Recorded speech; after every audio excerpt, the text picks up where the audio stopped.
अरे बेटा इस पे नहीं, बाल्टी में डालो, बाल्टी में।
अल्लाहु अकबर, अल्लाहु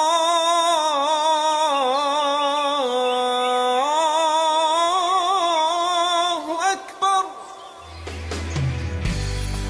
अरे इमरान, जोया, उठो तो, कब तक सोते रहोगे? आज बकरा ईद है।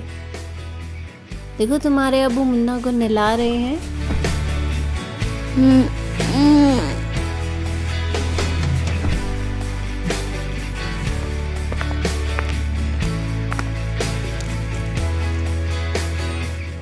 बेगम, मैं चलता हूँ, मुन्ना को हलाल करवा लाऊं, नहीं तो उस्मान भाई की दुकान पर गर्दिश हो जाएगी। मुझे इजाजत दीजिए।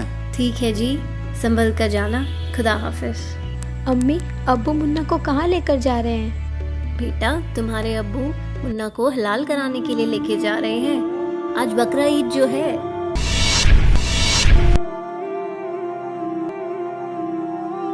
अबू अबू प्लीज मुन्ना को मत लेकर जाओ। बेटा ये जरूरी है।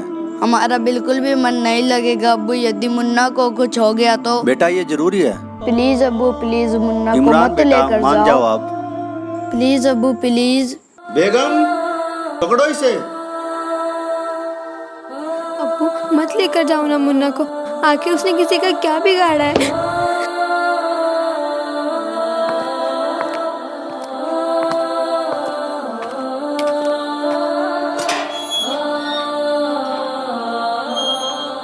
अम्मी मुन्ना को मत जाने दो। प्लीज अम्मी, मुन्ना को बचा लो, प्लीज अम्मी।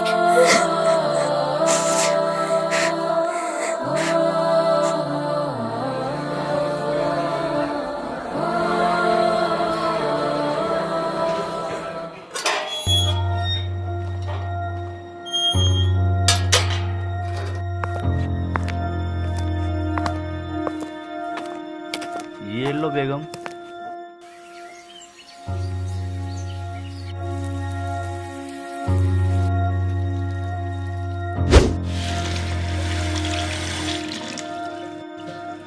इमरान, जोया, बेटा आ जाओ, खाना खा लो। ना अच्छा गोश्त बना है। आ जाओ बेटा।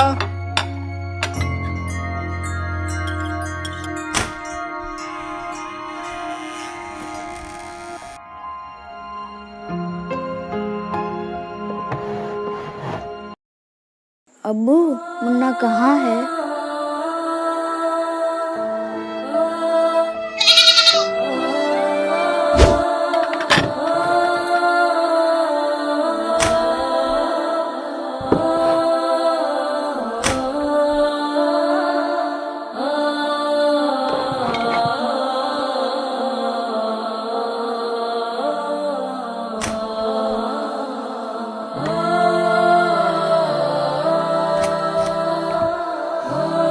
बेटा, खाने से ऐसे उठकर नहीं आते।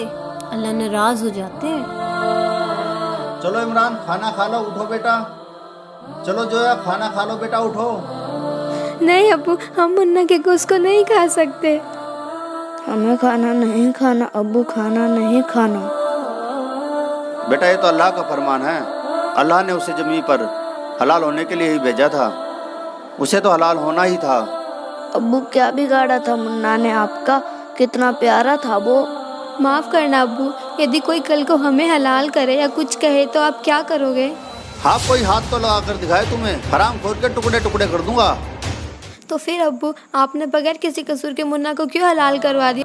वो भी तो किसी का बच्चा था ना। अब्बू आप तो कहते थे कि कीड़ी से लेकर हाथी तक सभी उस एक अल्लाह के ही बच्चे हैं, तो फिर क्या वो मुन्ना उस अल्लाह का बच्चा नहीं था जिसे आपने हलाल करवा दिया? अब्बू, आपने अल्लाह के बच्चे को हलाल किया है, अल्लाह क्या सजा देंगे आपको इसकी? अरे बेटा, मुन्ना को हमने कलमा पढ़कर ही हलाल कराया है, जिससे उसकी रूह जन्नत में चली गई। इसीलिए अब उसका गोश्त खाने से हमें सवाब मिलेगा। अम्मी, यदि ऐसे ही जन्नत में जाते हैं तो आप एक काम कीजिए, हमें भी कलमा पढ़कर हलाल करवा दीजिए, ताकि हम भी जन्नत में जाकर अल्लाह से पूछ सकें कि वाकई आपने ये हुक्म दिया है कि बेजुबानों को हलाल करो।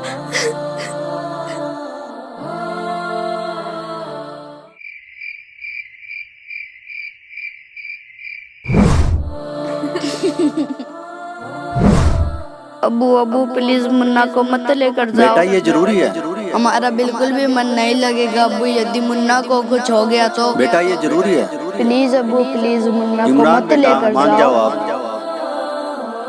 नहीं अब्बू नहीं, मत लेकर जाओ मुन्ना को। क्या मुन्ना हुआ को इमरान मत बेटा? लेकर जाओ क्या अब्बू हुआ? प्लीज। क्या हुआ बेटा? मुन्ना कहाँ चला गया अम्मी? मुन्ना ने आपका क्या बिगाड़ा था अब्बू, जो आपने उसका हलाल करवा दिया? हाँ अब्बू, चुप हो जाओ बच्चों, रात काफी हो गई, सो जाओ।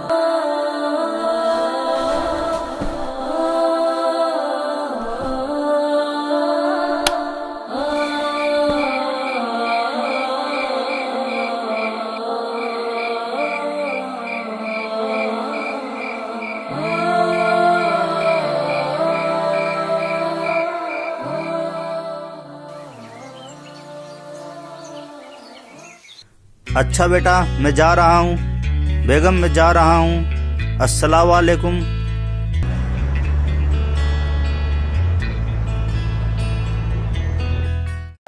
अब्बू, मत लेकर जाओ ना मुन्ना को, आखिर उसने किसी का क्या बिगाड़ा है? अब्बू अब्बू प्लीज मुन्ना को मत लेकर जाओ।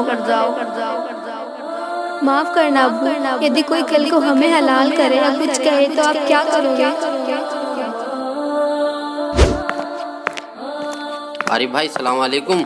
वालेकुम अस्सलाम। चलो आरिफ भाई लंच करने चलते हैं। आप कर लीजिए, मुझे भूख नहीं है। नहीं आरिफ भाई, ऐसे काम नहीं चलेगा। मैं सुबह से आपको देख रहा हूँ, काफ़ी परेशान लग रहे हो। लंच तो करना ही पड़ेगा। चलो खड़े हो जाओ।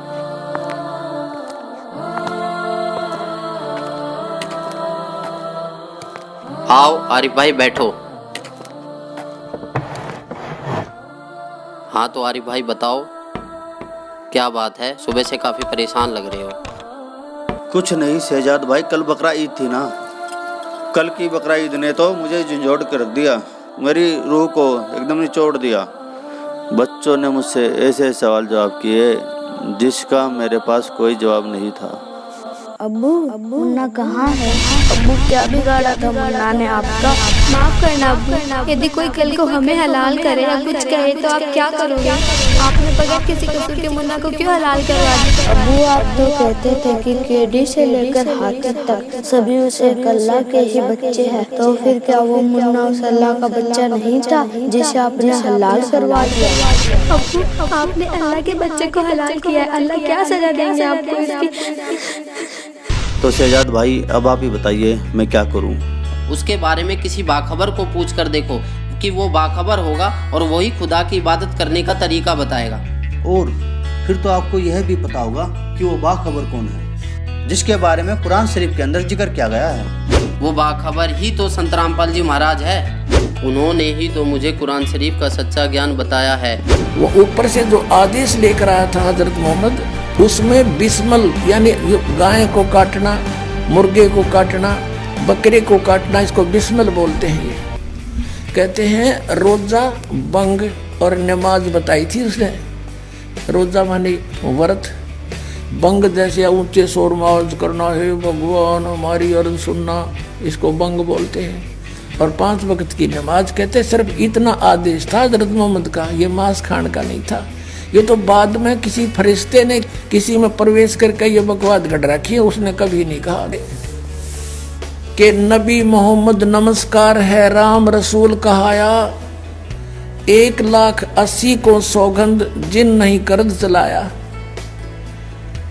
कबीर परमात्मा कहा करते थे कि तुम जिन महापुरुषों का नाम लेकर मांस खाते हो, गायें काटते हो, हत्याएं करते हो, मुर्गा काटते हो, बकरा काटते हो, भगवान ने कितना अच्छा आपको आहार दे रखा, काजू किस्मत सेब संतरे, और नहीं तो ये बाजरा ज्वार गेहूँ चने चावल कुछ भी खाओ, ये अड़ंगा क्यों खाते हो?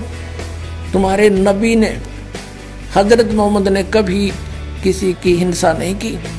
कहते हैं वो तो आदरणीय महापुरुष थे। नबी मोहम्मद नमस्कार है राम रसूल कहाया, और 1,80,000 को सौगंध जिन नहीं कर चलाया। हजरत मोहम्मद जी के 1,80,000 अनुयायी हुए थे जो कति पाक साफ थे।